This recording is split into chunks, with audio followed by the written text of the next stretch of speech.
Welcome to the Good Parent, Bad Parent podcast by Kenneth and Kenneth. I'm your host, Kenneth. And I'm your host, Kenneth. This episode is called Don't Be a Jerk Parent to Your Kids. What do you think about that title, Kenny? I like that. Don't be a jerk parent to your kids. Right. Now, we're no parenting experts at all, and we don't have to be, and you don't have to be either, because we were all raised by someone, whether good or bad. And it was either good experience or bad experience. That's the commonality between being raised by someone, and it affects who you currently are and how you parent. So here we go. Sometimes parents forget what it's like being a kid and often pass down things to their kids that they didn't like their parents doing to them. Why is that, Kenny? Why the amnesia?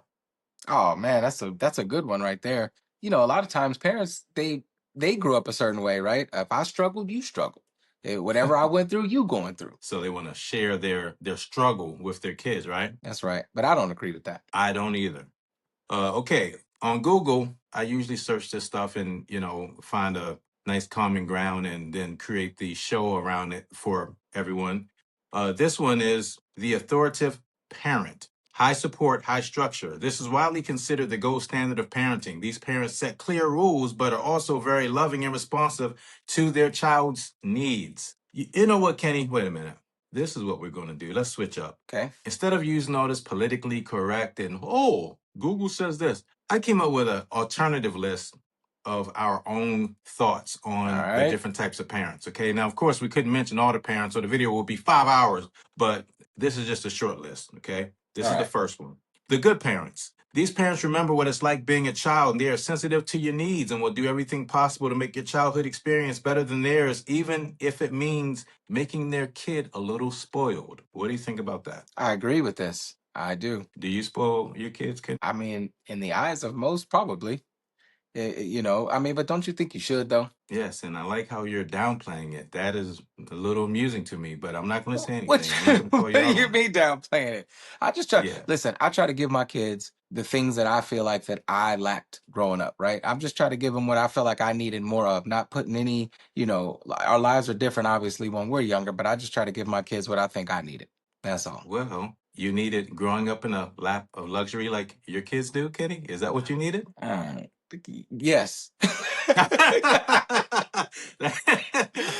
That's funny. Yes. All right. All right. The next one, the money parents. Do what I say or you're cut off. They rule with money, and their job and money often come first. They may travel a lot and miss a lot of your milestones like birthdays, school, plays, sporting events, etc. What are your thoughts? Like control. You mean controlling the kids with money? Absolutely. I'm not a fan. Not a fan of that. I don't think you should use money to try to dictate, their happiness or not. All right, but we both know that a lot of people do it, and we've witnessed that, right? Firsthand. Yeah. Okay.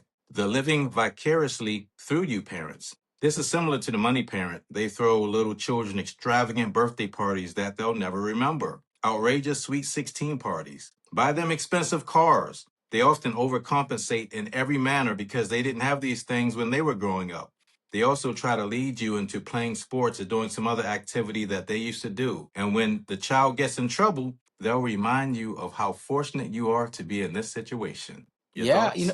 You know what? So if I could go back, I would know when my kids was little, 1, 2, 3 years old. We had the big birthday parties, 100 people. But now that I look back on it, I could ask one of my kids right now, do you remember your birthday party at 1, 2, 3 years old? They'll be like, no. Of course not. All right. Let's go on to the next one. The Nice Monster. What do you think about that title, Kenny? The Nice Monster. The Nice Monster. I don't know. What is that? Okay, I'll explain what that is. This parent or parents are nice to you in public, but mean to you behind closed doors. Everyone thinks they're great, but you know the truth. They think you'll be a small, helpless kid forever. And then in no time flat, you're a grown-up adult looking them eye to eye, ready to rumble. Of course, we don't advocate violence. It's actually terrible. But to all you parents out there, listen to me closely. Kids grow up. And when they grow up, they'll be in charge. So be nice to them. Be nice to them now. All right, so keep this. Reminds me of that movie. You seen that? Remember that movie growing up? Mommy Dearest? Yeah. No wire hangers. Nobody wanted with that. No way. That's what it reminded me Mommy of. Dearest, yeah. She was a nice monster. Right. That's a great example, people. Watch that movie, just like Kenny said. That's a great example. All right, so keep this in mind that when you look at your little kid and you're being a jerk, it's just a matter of time before they'll be making decisions for you on your behalf. So be nice to them and do it today. Don't wait until you're old and then, try to switch up later. Right. Right. Now, lastly, Kenny, the last one on the list, the absentee parent, aka the deadbeat dad or deadbeat mom. This is the parent who wasn't there throughout your entire childhood. No love, no financial support, just an occasional visit, if that. Then miraculously, once all the heavy lifting is done and you're a grown-up adult that made it through the struggle with help from others, and now you're making amazing accomplishments, the absentee parent shows up trying to take credit like they actually helped you. While the parent who was there the entire time, they're like, why are you here now? When all the heavy lifting was needed, you was not there. Your thoughts? That's annoying. Yeah. Yeah. This guy told me that his wife left him with a 1-year-old, a 3-year-old, and a 5-year-old, right? Mhm. And that he raised them up alone. She didn't help. She would just occasionally show up at birthday parties or whatever, occasionally, but didn't help at all. He saved money and put all 3 kids through college. Each one graduated. She showed up to each graduation like she actually helped. That's crazy, right? How though? When she showed up, what did she do? Just like she been there the whole time? Yes. Well, when other people who didn't know their family secrets were like, you guys did such a great job, she would be like, thank you. Thank you. When actually it's the father who saved up all the money and took care of them and put them through college himself without any Yeah. assistance from her. That's crazy. Yeah. Deadbeats, man. All you deadbeats, get out of here, man. What's wrong with you? All right, sorry. All right, next. To all the aunties and uncles and other family members trying to fill in the gap for these absentee parents, no matter what you do, they may not appreciate it. Sure, at the time they do. If you feed a starving man, he'll thank you profusely. But with time, that memory fades, and a lot of them will never love or respect you like their biological parent, whether they were there or not. So choose your actions carefully and know what you're getting into. That's right. Your thoughts? Yeah. That's a good statement there. That's real. Yeah, because, I feel bad for people trying to do what's right. They're trying to fill in, they're trying to help, and then get crap treatment because, the child has amnesia now because they're a grown up person and no longer need anyone to feed them and buy them Right. shoes and clothes and PS5s and to listen to them cry and hear their disappointments. And now suddenly, when the deadbeat parent comes back when the kid turns 18 on their 18th birthday and they no longer have to help them, then the kid's like, oh, you're the greatest. And the person who helped is kind of just off to the side, like, oh, okay, Right. this is different. So tread lightly, make your decisions carefully. All right. Now, the moral of the story is try to remember what it's like being a child and do better, people. Don't wait until you're old. People love to wait until they're old, right? You were mean to the kid your entire life and the kid's entire life. And then when you're old, you're like, please don't push me down a flight of stairs. I'm old now and I'm sorry. And let's be friends.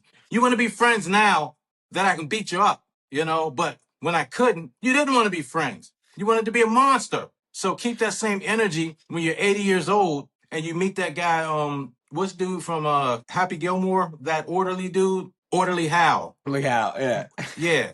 He said, you're gonna go to sleep, or I'm gonna put you to sleep.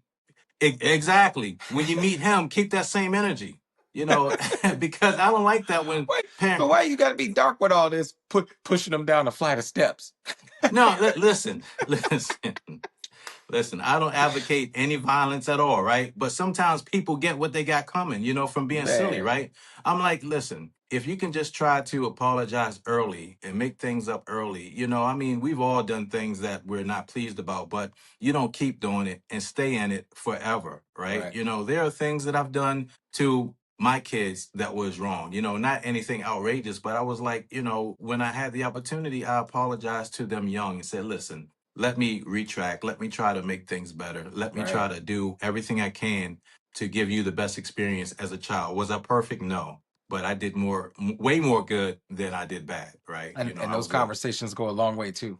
Yeah, I mean, Yeah. they will remember that and be like, wow, I was a kid and you made things up to me and everything was great. You didn't wait until I was going to push you into a wall, right? Exactly. So, all right, break the family curse if there are any, and create a great experience for yourself and your children. That's what we're supposed to do, right, Kenny? That's right. I believe in breaking those generational curses. Just Abs- give your kids a different avenue and a different lane. If especially if you felt like the situation that you were in was not as promising, try to put them in a position to have a little something for themselves. Absolutely. And Kenny, we've been friends for a really long time. I just wanted to take this minute out to compliment you as a parent. You've done great, amazing things for your children. Your children have lived wonderful lives. I mean, I wish you could adopt me, okay, so that I could live so good and have things easy.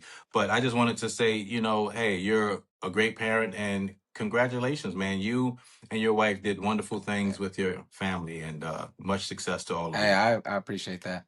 It wasn't easy. It wasn't easy at all. A lot of sacrifices made, but just like I said before, I'm just trying to give my kids what I feel like that I was lacking. That's all. Right. I can Yeah. appreciate that. Thank you. All right. So in closing, everyone, thank you for watching. Please watch our other videos. Please like, share, and subscribe. And if you have any experiences, which you do, I'm Yeah. sure, you can send us a video. There's a link in the description that will take you to usingmyvoice.com where there's instructions on how you can share your videos and your information with us so that we can share it on our show. And if you don't think anybody cares, what's up, Kenny? We care. We care. We'll see you next time. Thank you for watching the Good Parent, Bad Parent podcast by Kenneth and Kenneth. Click the link below for instructions on how to share your story on our show. And don't forget to like, share, and subscribe.